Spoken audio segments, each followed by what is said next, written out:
Hey, what's up? It's Lil D out of Oakland, California. I just jumped off the porch with Dirty Lil Bastard, and we did an epic interview.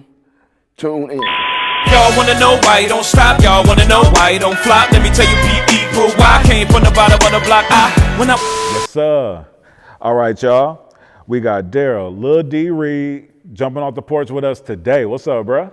What's going on, man? How you doing, bro? Man, I'm feeling great, bro. How you feeling, man? I feel good, man. I feel blessed. Yes, sir. Nah, that's what's up, man. We got the Oakland legend Lil D with us jumping off the porch, man. Glad that you're here, man.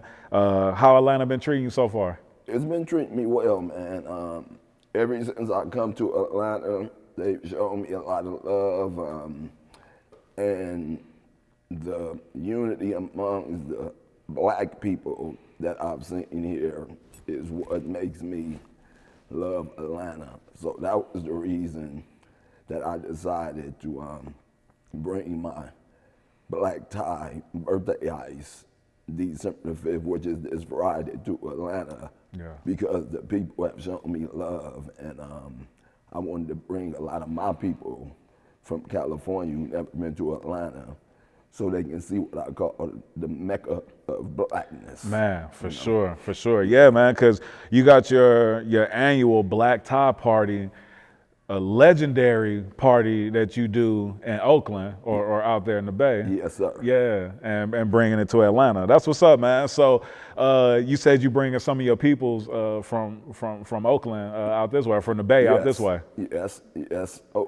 Gary Payton, and I don't want to name everybody who pulling up, but some of my folks who pretty popular, they gonna pull up to support us, and we're going to have a great time, man. I just want to show the people of Atlanta what we do in California at my parties, and hopefully they're going to embrace it. And if they embrace it, the bank would like for me to come back and maybe do a couple events there a year. And if I get the response from the people in Atlanta that they want me here, then I'll consider bringing another one of my parties here throughout the year, you know? No, that's what's up, man. And you've been busy down here in Atlanta. You also did an event with Greg Street and A-Ball and MJG. Yes, sir. Yeah, that's what's up, man. I know Greg was celebrating being on the radio for 30 years. Yeah, and they five reunion. Yeah. Yeah. And Greg is a great guy, man. I met Greg through some of my friends, and I love his energy. I love his work he's doing in the community, and he totally embraced me once he found out my history, and he got a lot of respect for me, so I appreciate Greg Street. Yes, sir. No, I can dig that. And the name Lil D, for some of our viewers who might not know, is definitely legendary when it comes to the Bay Area. And I know that you're known for some things that you might not be so proud of today, but then you've taken some of those negative things that you have been known for and have spun them to a positive. So I want to just share with our people, My transition. Yeah, your transition. Yeah. And so you had done nearly 30 years in prison. I did 28 years in federal prison. Yes. First time offender, I was 20 years old. 2 years after high school, I started out selling marijuana. My mom found out, confronted me. I told my mom I was only selling marijuana. I'm not gonna get involved with no cocaine, no heroin, and none of those other hard drugs. She warned me. She said one thing leads to another. I never forget that. Yeah. Long story short, one of my friends named Ricky Jeter, his mom moved to some apartments on MacArthur Boulevard in East Oakland, and some guys were selling these little rocks. And so he came to me and asked me to invest. He said, because these people, they coming fast, man. He said, I never seen nothing like it, man. Just buy a 16th. And I remember giving him $160. He bought a 16th, and he said, man, we're gonna get this cooked up and watch how quick it's gone. Long story short, he had somebody cook it up in an hour or so, it was gone. And I'm a math guy, right? And I'm like, wow. And the profit margin was high, right?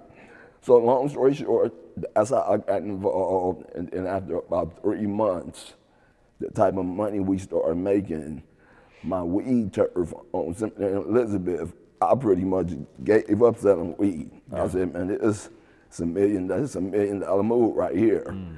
That's how I got involved with the crack cocaine. But like me and many others around the country, we didn't know it was going to do what it did to our communities, you know? Yeah. And I can honestly say that because all we felt we was doing, hustling, we gonna get a bunch of money, we gonna change our family lives, never thinking about what them drugs was gonna do to generations and generations afterwards. So that's why today I don't give up on these youngsters, because I know my actions back then when I was a teenager is a domino effect from their grandmamas, grandfathers, and stuff like that, though. So that's why I still try to talk to some of them and get them to feel me, feel where I'm coming from, because I know that I contributed to some of them generations down the line when I was selling crack in my community, and that's why I try to do what I do now to try to give back. Yeah, and you were in the heart of what we talk about now as the crack epidemic that hit in the 80s. Absolutely. Yeah. Yeah, absolutely. What we were seeing on New Jack City and you know, all of that. You know, they say that marijuana is a gateway drug, and you only think of it in that way from when you smoke it, you know, but then also you saying from the hustling aspect. From the hustling aspect too, it's almost the same way. Yeah, because that's kind of what happens, you know. You is more, as you gonna look at it, is more money going that route with the cocaine, and then eventually you guys will say, let me sell me some cocaine. Yeah, nah, for sure. And my mama warned me. Yeah. Now, before you got into hustling, before you got into that lifestyle, like what type of kid were you, bro? Like what was your household like? I had both parents around, moms and pops, both of them working, and didn't want them for nothing. Me and my little sister, they kept us, you know, in nice clothes, tennis shoes. But growing up, man, I used to hear hustle and hear moms and pops and still kind of talking about bills and arguing about bills and struggling. I really couldn't understand it. I'm like, both of them going to work every day. Why they still struggling, you know? So I started thinking at a young age, man, I'm gonna find me a way I need to make me some money and be of assistance to my parents, you know? So I learned how to scalp tickets at the Coliseum, and I was this little kid, man, and I had this little gift to gab, and one of the lines I would use to get these tickets so I can resell them would be this. I would pull up on some people and ask them, do they have any extra tickets? And if they say yeah, then I would say, sir or ma'am, can I get that extra ticket? I want to go in the Raiders game, right? And I'm charming. I'm this little nappy-headed little kid, and a lot of times they're gonna give me that ticket. Yeah. I ain't going in the game. I'm going around to the other side of the Coliseum and I'm selling the ticket. That's how I got into the scalping, and it was some older guys that was good at it. I used to ask them questions on how to approach these people and then how to resell those tickets. So I got pretty good at that and started making money from scalping tickets. So that's kind of why I love getting out in the streets with this promotion, because it's about engaging with the people and trying to sell them something, you know? So that's what my first hustling came from. And then my second hustle was our OG homeboy, Felix Mitchell, infamous Felix Mitchell, ex-drug kingpin. He used to have some of us as lookouts, meaning looking out for the police while they was hustling and selling their drugs and stuff. So that was another way I was accumulating money too. And I used those two things to mislead my parents, telling them that's where my money was coming from when I was buying all these new clothes, but I hadn't started hustling. Yeah, and that's Felix the Cat? Yeah, Felix the Cat. Yeah, rest in peace. Yeah, Felix the Cat. Rest in peace to him. I know he's legendary in the Absolutely. Oakland streets too. Yeah. Yeah. So you started hustling at such a young age. When would you say you jumped off the porch? Shit, bro, really, to be honest, I feel like I got jumped off the porch, man, by just getting out in the streets and making a decision, man. I got to start making money. So if you say jumping off the porch for us hustling, I would say it was when I started selling weed, you know, because I built my own little crew up at the time, you know. Word. Yeah. And even before I tap into that part of the story some more, you also played basketball against Gary Payton when you were young too, right? Oh yeah, absolutely. There's some funny stories with that too, though. So Gary played for this school called Claremont, and I played for this school called Havens Court Junior High and stuff. So they had a really good team. We had a so team though, right? But we had a couple little cool players and stuff. So one of my homeboys, Ricky Jeter, was cool with Gary too or whatnot. So he kind of introduced Gary to us. But we played against Gary one year, and we ended up beating Gary and them. And during the course of the game, Gary was talking a lot of smack, you know, 'cause that's what he do. Oh, so he famous for it, right? Yeah. And so at some point, I got a little sensitive with Gary and kind of like warned him, right? And kind of was telling him like, nah, man, you in your mouth, you know, you need to slow down, right? So, but me and him did get real cool after that. Started playing basketball together in the summertime, me, him, Greg Foster and stuff like that. Okay. I even started letting him drive some of my cars up to Oregon to college. You know, I had to fly cars, you know what I mean? So I let him drive my trucks and stuff like that up there. And, you know, them girls, they was on him about them cars and stuff. So we became really close and stuff like that. And even while in prison, he would come visit me sometime, man. So I got a lot of love for Gary. Even though we done bumped heads over the years, but I love Gary. No, for sure. And would you say that your hoop dreams went away when you got your first bankroll? No, let me tell you why I stopped. Let me tell you why I stopped playing sports, and I'm being honest. I knew I was gonna be short like my daddy. I seen Gary and these other dudes sprouting up, and I knew at that point, little partner, you was good.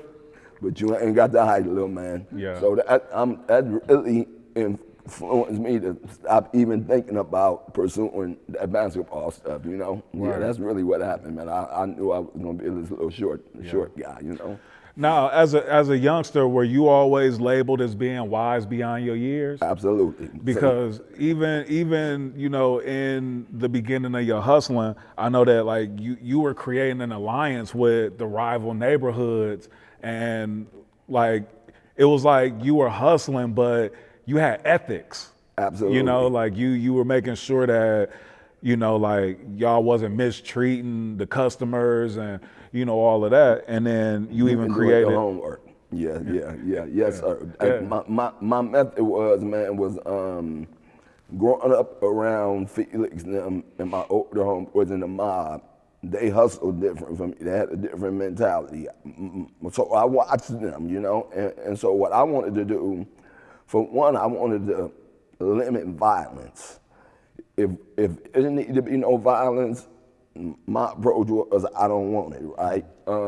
I wanted to have more diplomacy. So watching them and watching how they operated and watching what happened with them when they got arrested by the FBI, I had already had a different mentality anyway because I built these relationships from playing baseball and basketball with these other guys who was from different neighborhoods. So my approach was, I'm gonna build these relationships with all these different guys, and somehow or some way, we gonna get some money together. So that was the reason I built alliances with these guys from all these different areas because I knew one, it would limit the violence. Two, they're gonna get that work from me. I'm gonna get that bag. Yeah. So that was my mentality, man, from a teenager. Yeah. So that kind of separated me from a lot of them other guys, you know. Right. Yeah. And they even said that during a period of time while you were hustling, that like the crime was even down in your area. Yeah. What they mean is that it was less guys going to war. Gotcha. You know what I mean? Because I always had the ability to step in and talk to somebody and say, hey man, you need to think about that before you go there. This is what's gonna happen. maybe we can alleviate this before it escalates. And I always had those abilities, and I used those skills in prison, and that's why dudes love me all around the country. Word. And how did you have or where'd you get the know-how to have such business acumen, even to create Lil D Incorporated? To be honest, man, you know, like some gifts, man, that we all have, we can't really explain kind of where it come from. I think sometimes, man, God got plans for us already that we not aware of, because I wouldn't be able to sit up and tell you somebody sat down and ABC'd me through the game, through life, and none of that, man. I just observed, paid attention, sucked up wisdom, and applied it to who I wanted to be, you know? Mm-hmm. Yeah. And so in a short amount of time, you were able to amass a lot of wealth, to the point to where at one point they called you the crack king of Oakland.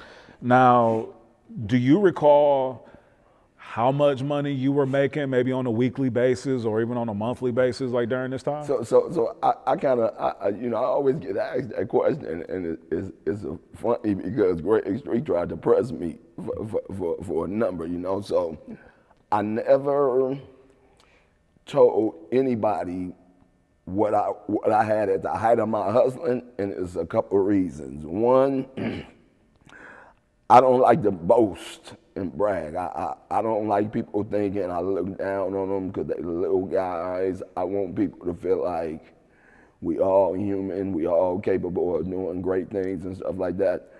So I really wasn't one of them guys that wanted to brag about how much money I had at my peak and stuff like that. And even my homeboy, Black, Timothy Lord, who's behind me, he was my right-hand man. I ain't never told him how much money I had at my height. He ain't never asked, because we kind of was some different dudes hustling in the game, man. We loved each other. We was loyal. We come up from the mud together and stuff like that, though. But for the short window of time that I even jumped in the game, I made a lot of money. I helped a lot of people, man. And at the end of the day, I always tell youngsters, with all that money, cars, all them women I had, and all the money, it wasn't worth going to prison and doing 28 years of my life. So I always tell them,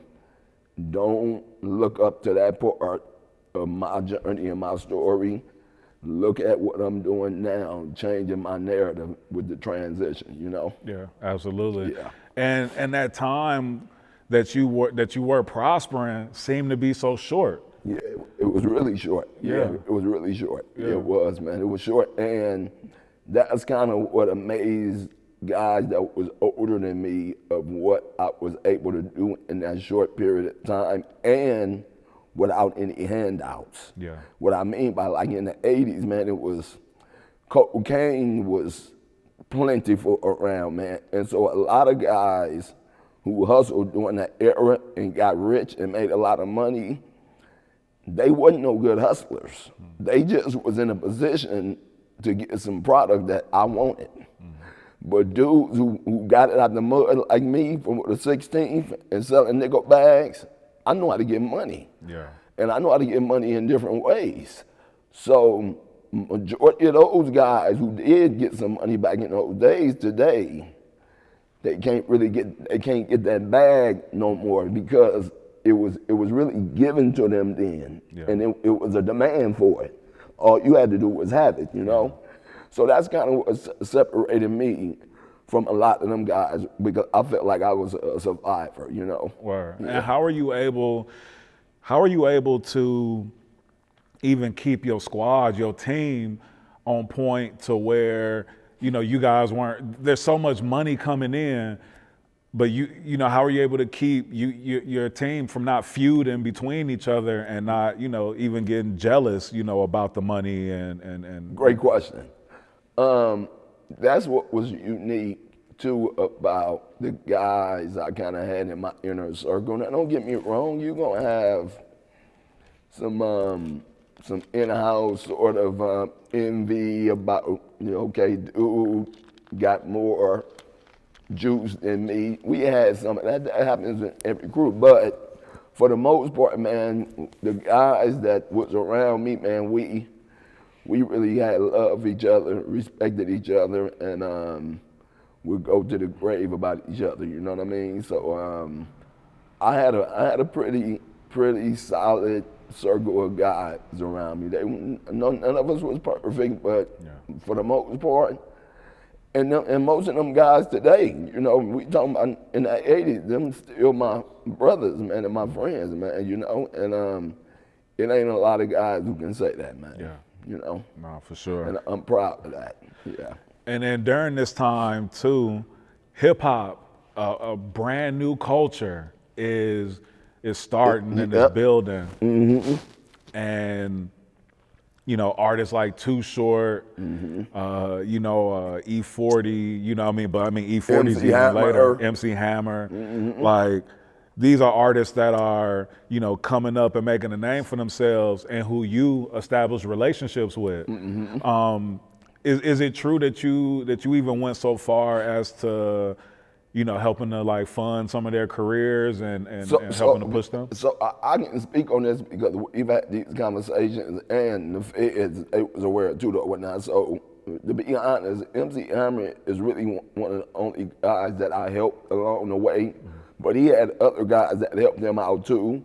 But when he came to me, it was at a time where he needed some help or whatnot. And even though I was young, I had a bunch of money, didn't know kind of what to do with it. And so when he approached me with what he was doing, told me what he was trying to do as a rapper now, bringing this entertainment thing that nobody is doing, I was smart enough to say, that makes sense, And I got a funny story with that situation with Stanley. So when me and Stanley met up for me to slide him the change that I was gonna slide him, I called one of my guy sisters and told her to bring me a briefcase, right?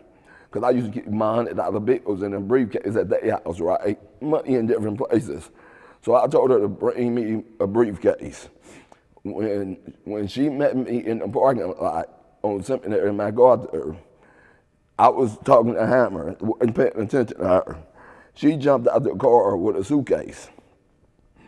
In the suitcase at that time, I had like about $750,000 in there, right?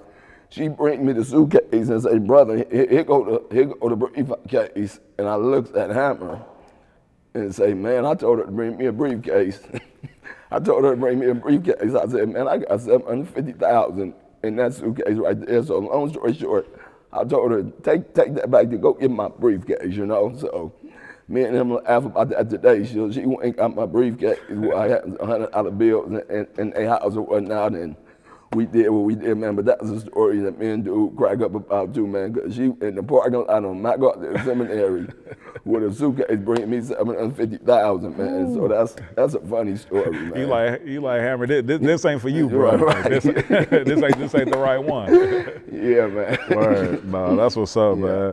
And how did your guys' relationship, even develop? Like, how did you meet? Do you remember like how you met? Oh yeah, for sure, absolutely. My memory is immaculate, right? So I had a partner named Charlie that was into music, right?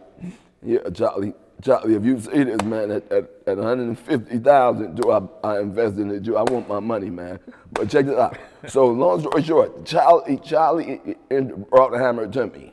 He said, man, I want you to holler at the Hammer, man. He said, man, this dude's gonna blow up, man. I need you to holler at him, see what he got going on with his music.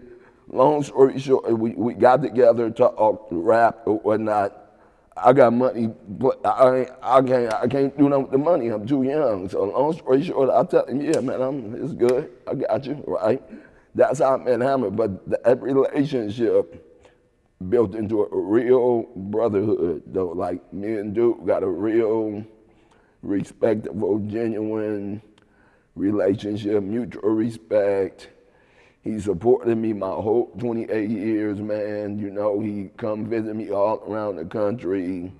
He embraced my little son and mentored him for me. And you just don't even get that out of the dudes who's supposed to be in the streets and got your back for the most part, right? Me, I can say my life in prison was probably more blessed than 95% of dudes that have been in prison, man, because I got some loyal dudes that love me, females that I dated loved me, even though they moved on, got married, had their boyfriends, still came to visit me all those years. So I created my own life in prison, and that's why I was able to keep my sanity and my health, because I knew what was coming with my choices I was making.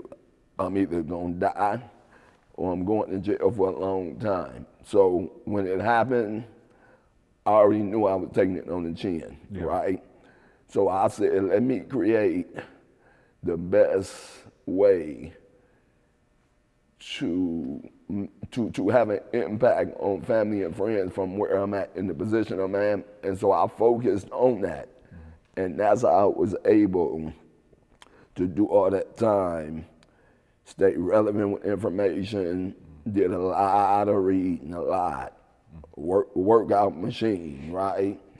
Stayed on my vegetarian thing because I wanted to come out and try to be the healthiest as possible mentally and physically, so that I can just come out here and get on the ground, man, and try to make the best out of whatever years I had to live, you know?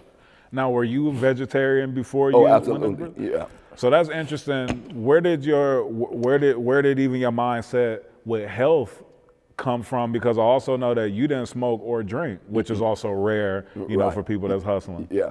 So, man, I just never really cared for meat. So that wasn't even no decision of me doing some research and saying meat is unhealthy for me. I just never cared for meat. But my mom thought if I don't be eating meat as a little boy, I wouldn't be healthy. So what happened is, once the doctors convinced her he can be healthy, you don't need to eat no meat.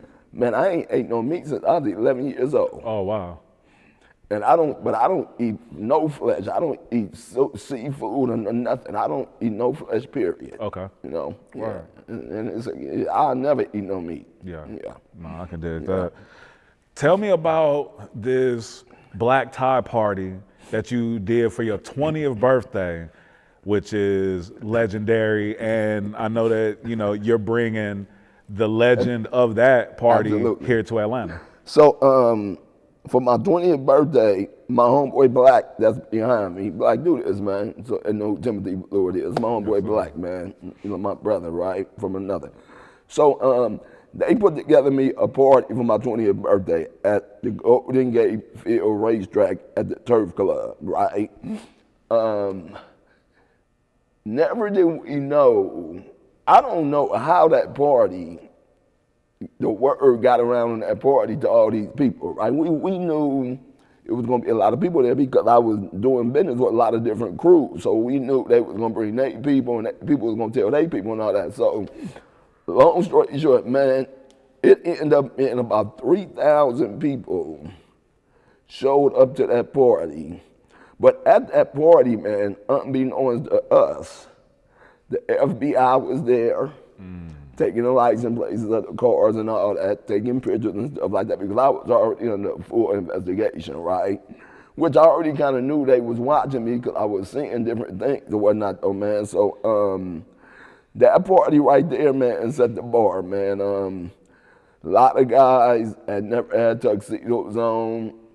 They put them tuxedos and them suits on, man, to be a part of this moment, right? Yeah. And after that party, man, a lot of dudes tried to do a black tie party, I guess hoping to catch something viral like that or whatnot. And still to this day, man, like I said, man, I don't know how 3,000 people showed up, man, at that party, man, but It's legendary, man. Yeah. Yeah, it's legendary, yeah. And yeah. at that party, you had Too Short and MC Hammer perform. Before they became national, you know, and so it's a lot of good history from that party, man. I smile about it, man, because I don't know how that happened without no social media and all that, you know? Yeah. That many people showed up, young people, you know? Yeah. Mind you, I wasn't even 20 yet.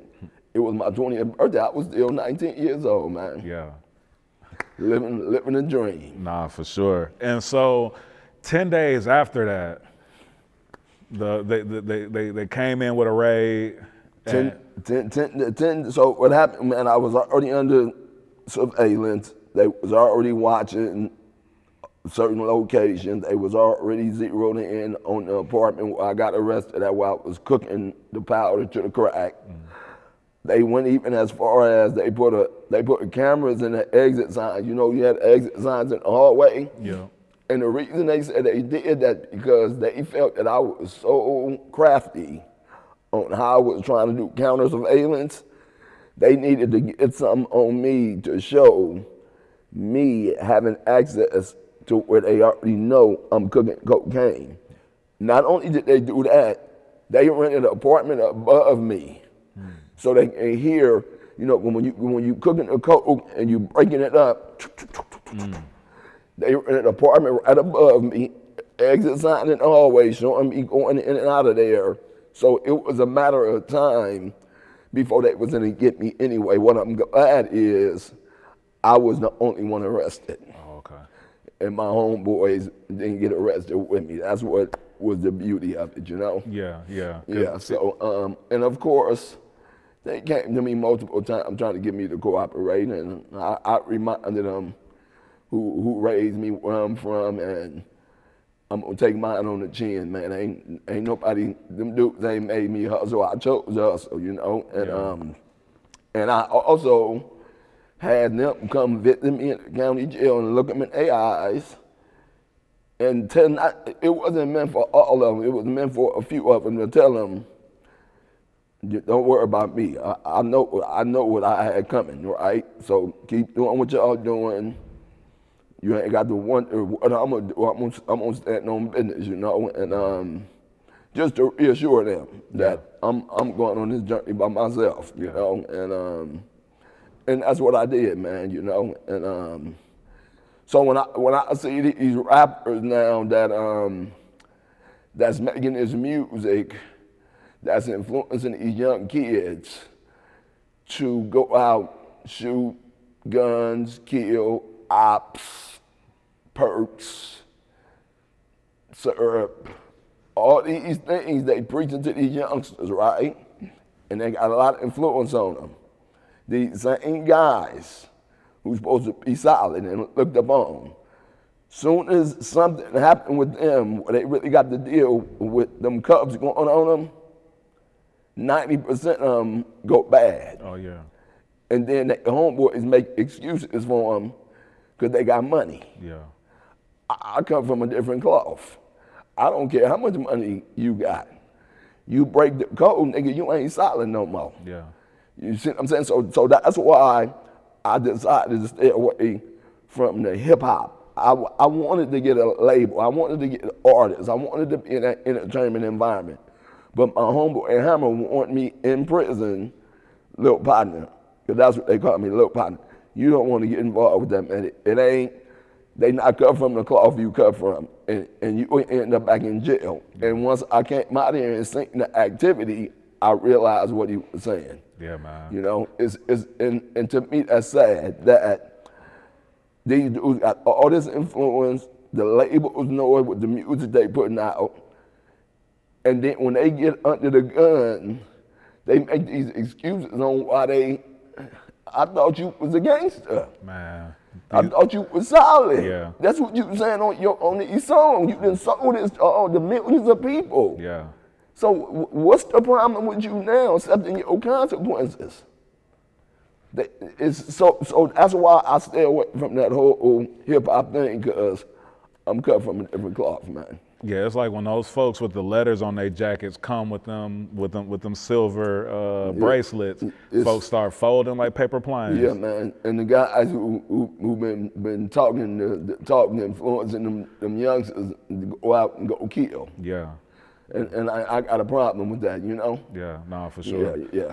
So when you got locked up, and even before getting your sentence and everything, and you're hearing what the potential is, for your sentencing and things like that, what thoughts are going through your mind like at this time? I mean, because you're so young at the time too. Like, were you mentally prepared for it? Did panic hit you, or?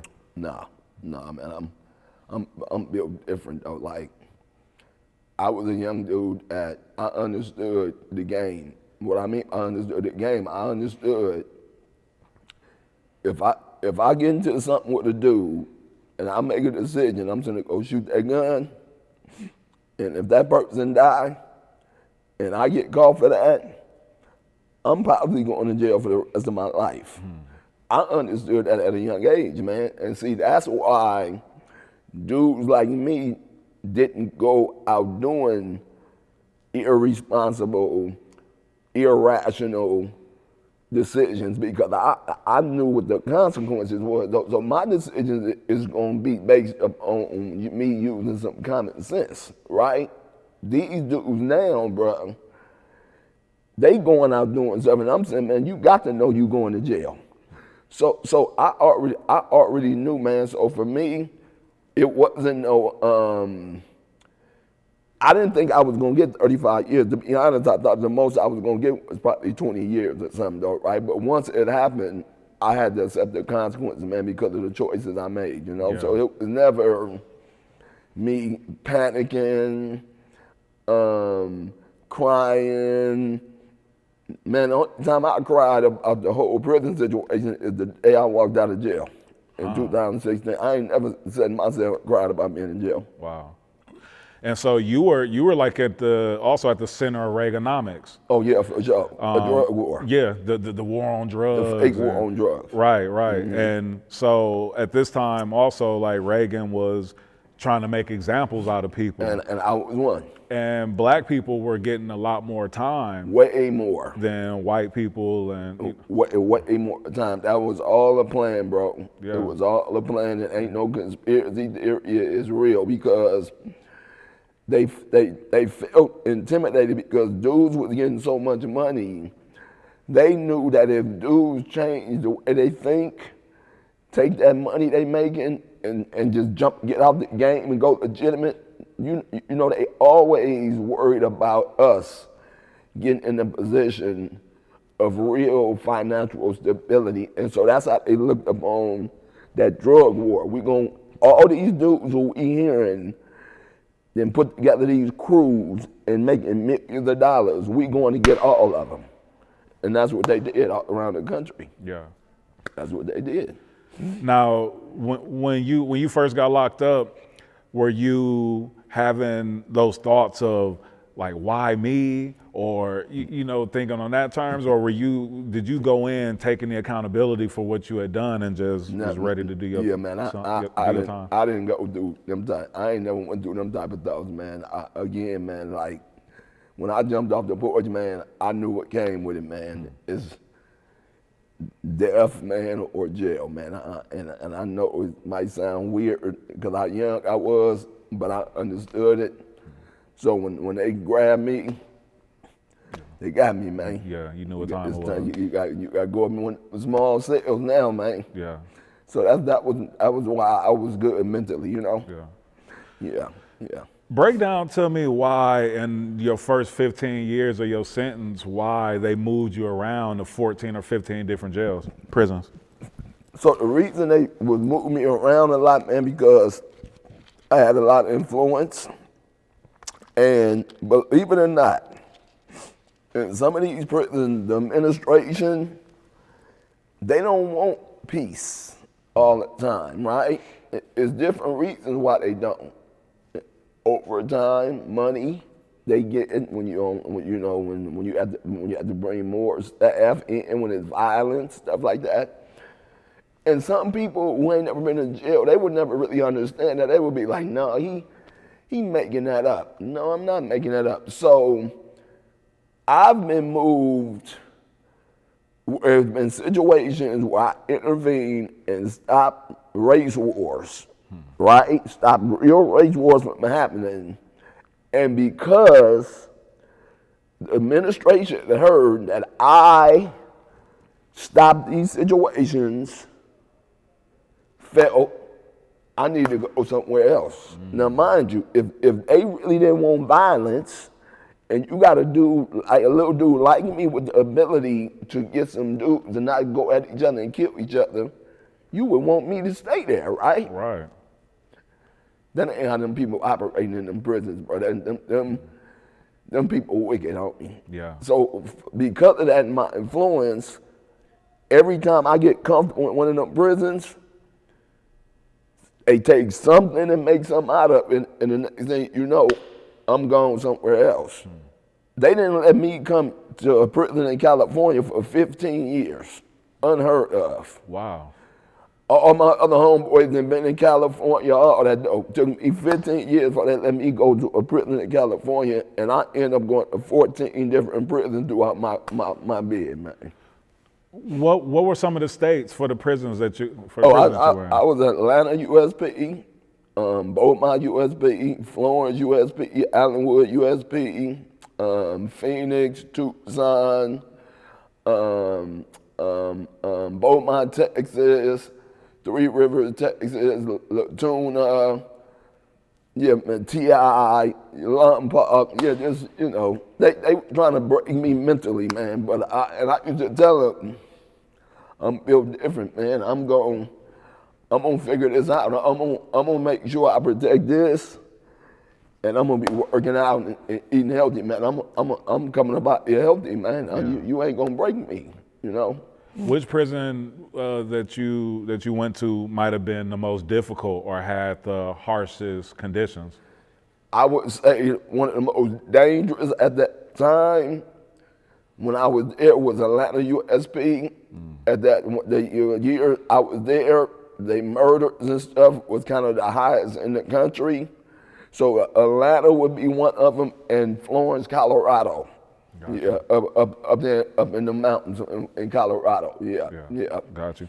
And while you were in prison, you were also making calls to the outside, and you were like setting up these conference calls, and were inspiring people, like to influencing people, like to have peace and to not get into the game and into the world that got you. I come from. Yeah.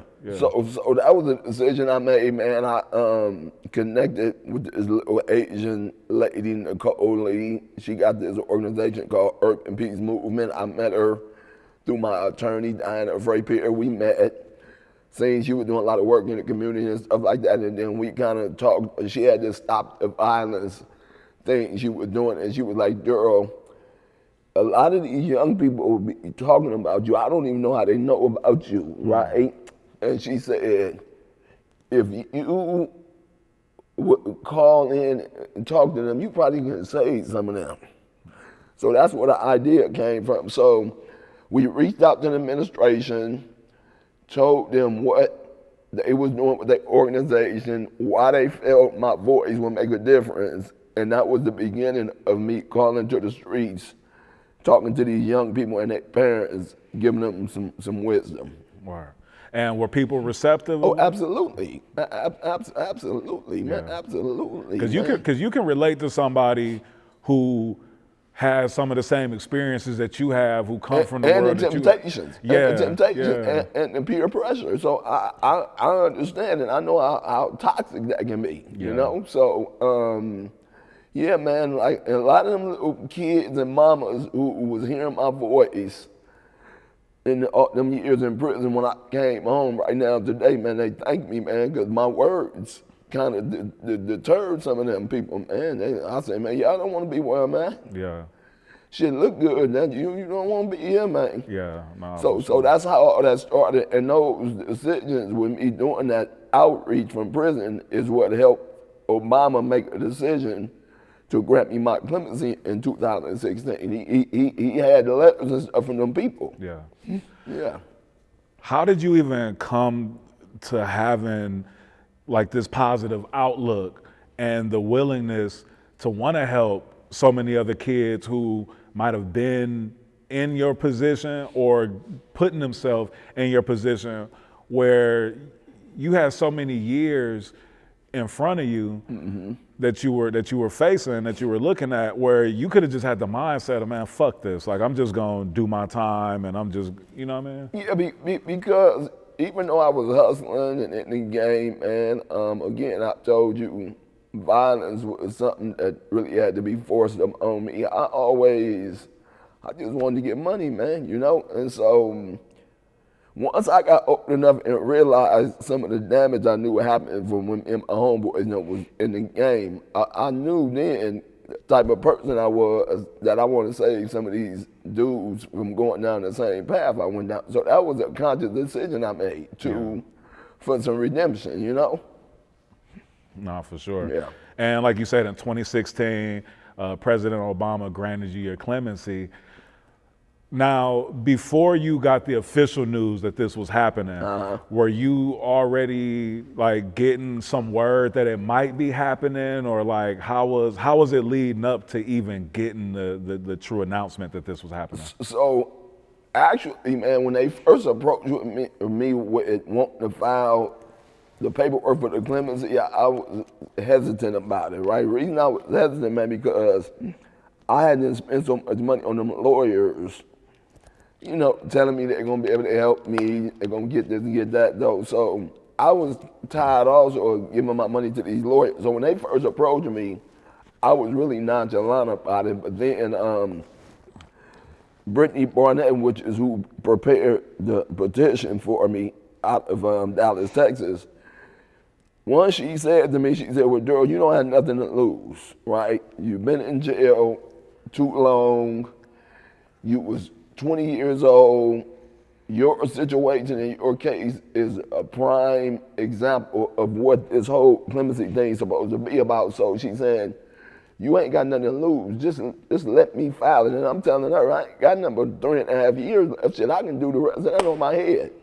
She laughed, but I hadn't got adjusted to my environment, you know? So long story short, we got some people to write some letters. I got a letter from Youth Uprising from Alice, and those letters helped Obama make the decision that, man, this guy been reaching out to the community from in prison, and these people is respected community leaders. They wouldn't be asking for me to release him if they don't feel he's gonna do some good to the community. And those letters and stuff, man, and the petition a lot of people signed online helped me get granted clemency, man. Word. And on the day that you actually found out that you would be released, man, like what was going through your mind? Like what was your first what was your initial reaction? Oh, so that was funny, man. So you know, in prison, you have like a unit manager, this staff, a unit manager, a case manager who handles your case, got your case file, and you got a counselor and stuff. So one day they called me to the office and, you know, over the speaker, hey, Darryl Reed, come to the middle office, right? So I know we waiting to hear something. We don't know when, right? So I come in there, when I come in there, I see some smiles on the staff's faces, right? You know, I be paying attention, right? And I'm saying to myself, right? So I go in there, boom. They put me on a three-way call with Diana, Frapier, and Brittany, right? So I get on the phone. So they like, hi, Darryl. I'm like, hey, what's up, y'all? You know, because they be tripping off my speakers always. And they're like, how you keep your speaker? I'm like, man, I'm here, right? They said, guess what? I said, what? She said, we got some good news, right? I said, yeah. She said, why you so nonchalant? I said, y'all know I am, you know? She said, Obama granted you clemency, you coming home, right? Big game, right? So I guess they was waiting for me to jump up and hooping and hollering and all that shit, right? And I said, yeah, right? And one of them said, you ain't excited? I said, yeah, you know, it's cool, you know? And I said, shit, I got 3.5 years now, I mean, you know. And so you know, they laughed about that and stuff like that. And then they kind of told my mom and them and stuff and said, like, if you'd heard how nonchalant your son was when we told him that, you'd have been like, what's wrong with this boy, right?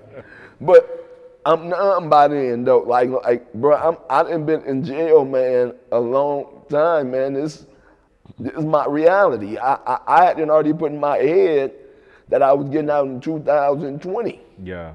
You know, and I didn't accepted that, right? So, but I was grateful for it after I looked at it. The way I looked at it, gave me an extra 3 years and some start on rebuilding my life and stuff like that, though, you know. But so yeah, man, that's how that happened. But it's the cold part. So after I come out of there, now all them guys in my unit, they know I'm waiting to hear something, right? Boom, I come out that office, walk out, they waiting. Some of them guys waiting, right? And then I start smiling. And I said, yeah, man, finally. Man, a couple of them dudes broke down crying. Wow. That's how much love dudes develop in there, because now this become, I ain't never knew this guy, but we've been doing years together. Now this is my brother now. This the dude, he got my back. We riding, some drama jump off, me and him riding with these nines. This is my man. Yeah. So you build them bonds with these guys, and then some of them, you know, ain't never going home, or they going home in 15, 20 years, or whatever the case. And then a dude like me that's well loved and respected all around the country, and then dudes hear me finally, it get them hope too. You know, and it also tell them, damn, dude did all that time, and then they got his sanity. So it's an inspiration. All that come with my character, and that's why dudes love and respect me. And it's dudes that I got love for, that I grew up with, that I go to a war behind. Some of them envy me because how much I'm loved and respected, you know, and that's unfortunate, you know. But me, man, I ain't never envied another man in my life. I don't even know what that means. Envy, jealousy, it ain't just never been something a part of me, man. I've always been confident. I've always believed in me. I ain't scared of no man. I ain't born none. I ain't going for certain things. I'm gonna show common courtesy. I want it in return. You ain't got to respect me, but you gonna show me common courtesy. I think respect is earned. I think people try to demand respect, but they not carrying themselves to be respected. But you can demand common courtesy, and it's a difference. And a lot of people don't know how to separate the two. But you gonna show me common courtesy, you know? Yeah. Yeah. Now, I would imagine that from the day you went in there, that every day, you know, you praying and you wishing for the day that you can get out. But then when you actually get word that you are about to go home, is there any fear or almost any reluctance to want to go home just because you've been so accustomed to being, you know, in the confines of prison? Hell no. Man, listen here.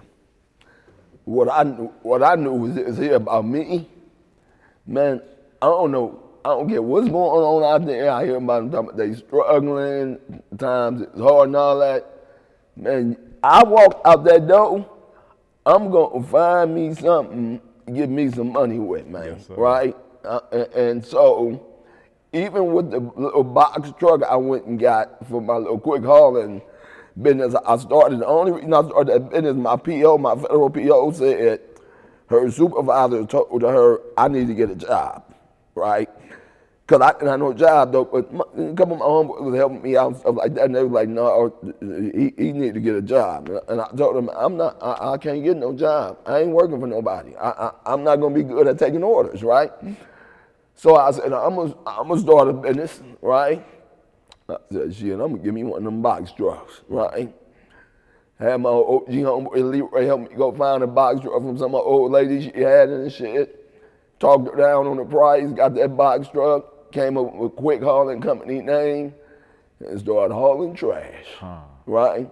I ain't never thought that's what I was gonna do, but I'm gonna make me some money, right? Yes, so, and that's why I tell dudes that be complaining about it's rough, you know, it's hard out here.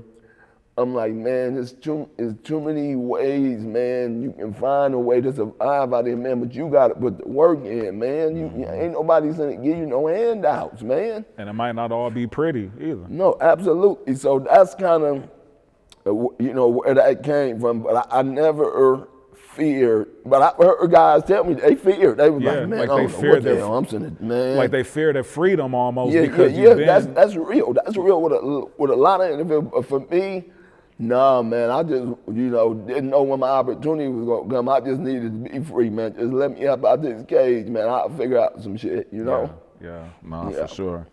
Now, earlier in the interview, you mentioned that, you know, being in the beginning of the crack era, none of us knew, no one knew what the outcome, what the results were going to be from, you know, these people using this product, becoming fiends, you know, things like that. Now, over the years, as you see the development of it and what's happening to people, how were you and how are you able to even clear your conscience, knowing that what you were doing, you know, was poisoning people and families and things like that? So the reason that my conscience can be clear for me is that, for one, at the end of the day, man, I believe that God gonna judge me when it's all said and done. And I feel like even for some of the people who still hold that against me, a lot of them same people have committed sins, you know? They just didn't sell no crack cocaine or no cocaine, you know? So for me, man, I'm at a place where I don't let that stuff don't bother me, man. My conscience is clear though, you know what I mean? My conscience is pretty clear. I don't let that type of stuff bother me. I ain't apologizing no more. I done already apologized too many times. You keep apologizing, then people gonna think you don't mean it. Yeah. I ain't apologizing. I done already apologized, man. That shit was, I was 20 years old. No, for sure. Yeah, I ain't doing no more apologizing. So I just want people to know I'm not apologizing no more, y'all. And you've done so much work over the years, positive work. Absolutely. And when you came home, more than a lot of them people who still might be talking about what I did in the '80s. Yes. Way more than them. So, talk to me about your book, Wait. Okay, so how Wait came about, man. I had a homeboy named Dennis Haywood out of Pasadena. He the one really, him and my homegirl Rylan Arrell is the ones kind of encouraged me to write my book, Wait. You know, they kept saying, man, you should write about your story, man. You know, it'll be a good story, and you can say some kids and stuff like that. I'm like, man, I ain't writing no book. So long story short, man, one day I said, you know what, I'm gonna do it, right?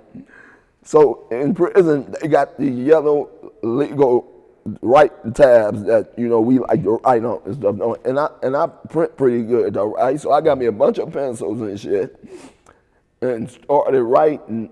So what I decided to do is I said, how do I want to start this book?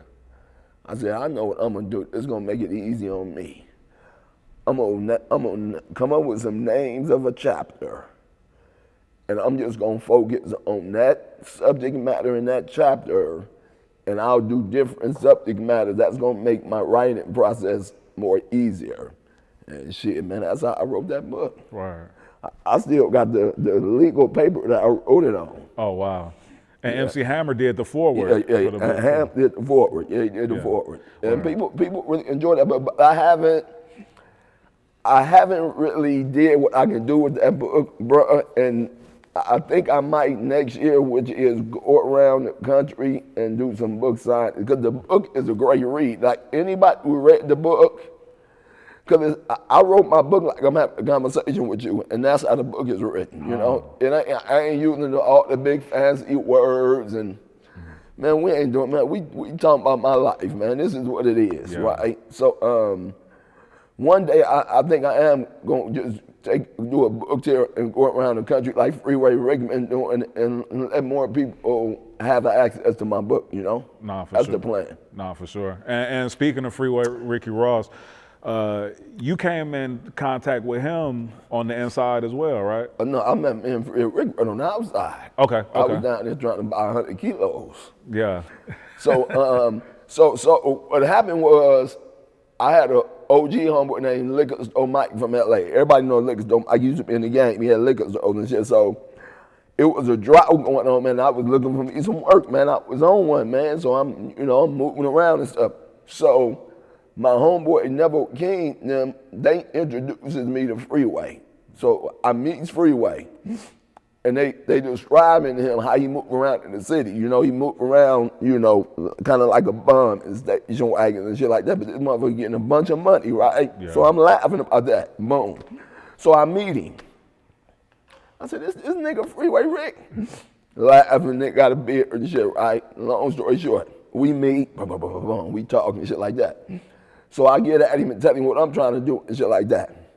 So he was like, Lil D, man, who sent you down here? Who you down here for, right?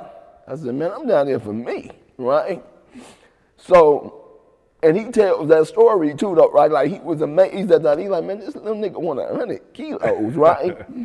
And that's how me and Freeway met, man, and stuff. And he always tell people that story too, man. He was blown away by that, man. Meet this little dude and nigga talking about he's in about 100 kilos with his money, because a lot of them dudes, they was having work, but people was giving it to them on consignment.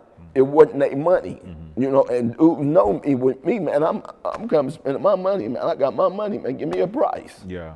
So that was the difference with me and a lot of them doing, and them dudes was older than me. So what I did at my age, and I always tell people, I'm not boasting or bragging about it, them dudes was much older than me, man. My hustling ability, my way of thinking and stuff like that was years ahead of my age, Yeah. Yeah. If you could go back and tell Lil D, who was, just starting to hustle, give him some advice, what would you tell him? Man, listen to your mama, man. Listen to your mama. When mama say,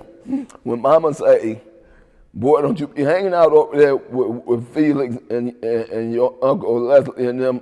I know what they're doing. Don't you be around them. And you say, I know, mama. Listen to mama.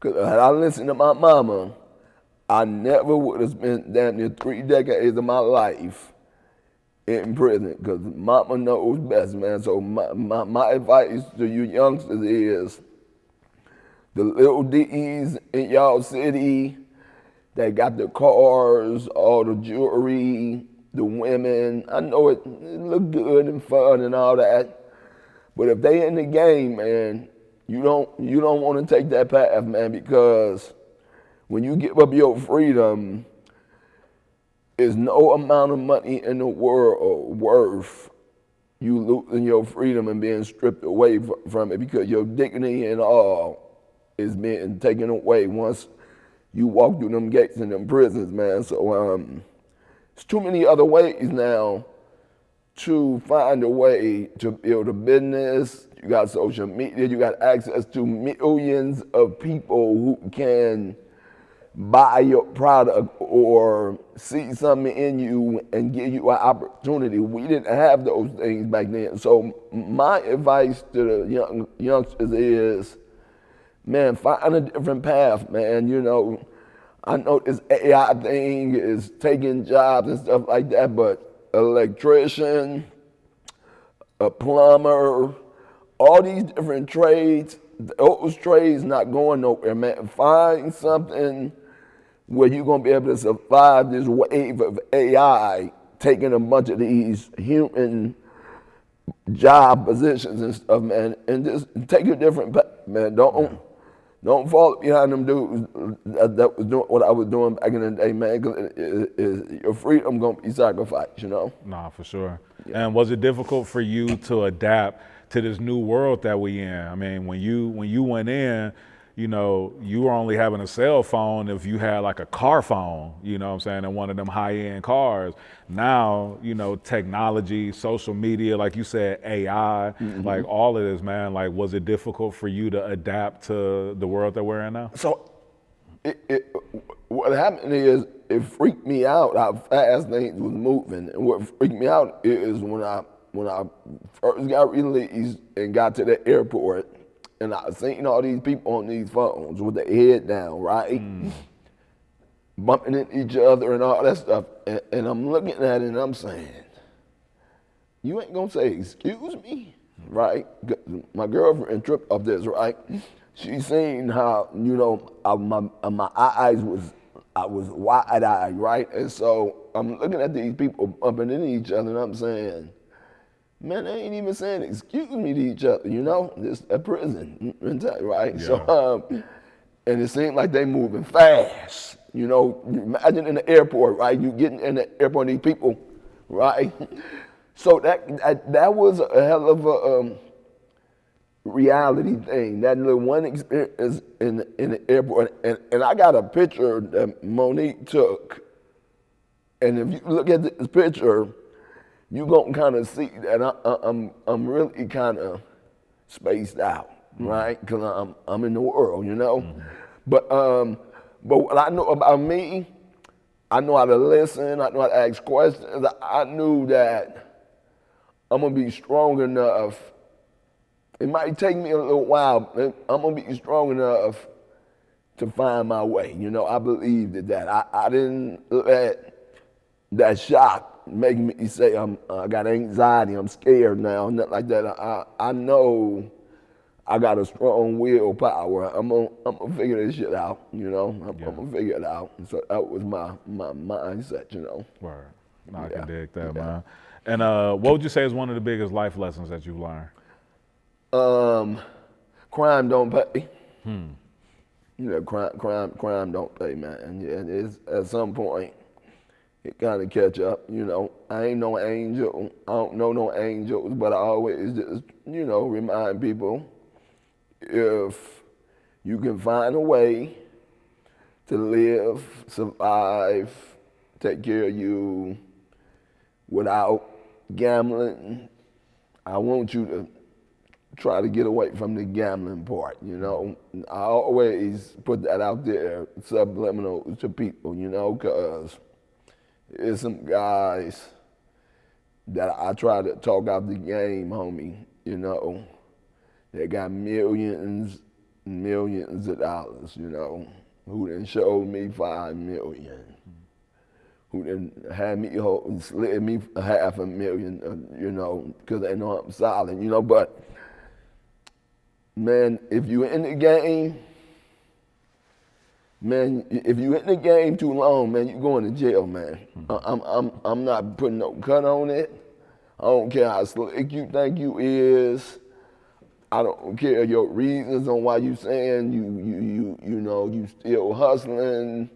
Man, if you in them streets and you hustling and you in that game, at some point, man, them people coming to get you, man. And I'm gonna tell you, you can have 50 million. I ain't trying to trade places with you, homie. And listen here, man. I might not never have that type of money I had again when I was young, but guess what? I'm on the porch. Hey, what I'm talking about. You feel me? It's my freedom is priceless, homie. Absolutely. So, you know, I just try to tell this to certain dudes, man, and I tell them, man, I'm not preaching to them, I'm just giving you some real advice, homie. they gonna come get you. They coming, man. You at some point you gotta realize you can't keep getting away from these people. There's too many cameras. It's too many informants. There's too many guys who play tough, who shooters. They rats. They work with them people, man. That's why we hear that they shooters and they did that and they not in jail. They are paid informants, man. You can't win out here no more, homie. Y'all better listen to me. So it breaks my heart when some of my homeboys who I tried to talk out the game, man, stay too long. It breaks my heart, man. Yeah. You know? Yeah. You got 20, 25 million, man. Why you still hustling, man? Right. That should be able to last you a lifetime, for real. So all y'all who might see this, man, in the game around the country, hear from me, man. If you got you some property, you got some businesses, and you got some paper put up, get your old asses out the game, man. Them people gonna come get you. And unfortunately, a lot of y'all now, y'all not gonna stand up how me and my man them stood up, man. Y'all know it, man. So rather than ruin some other families, retire, man.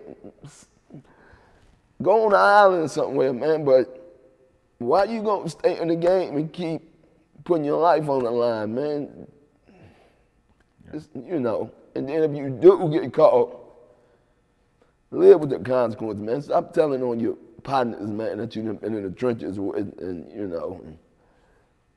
Come on, man. Y'all know who I'm talking to, man. It's a bunch of y'all, man.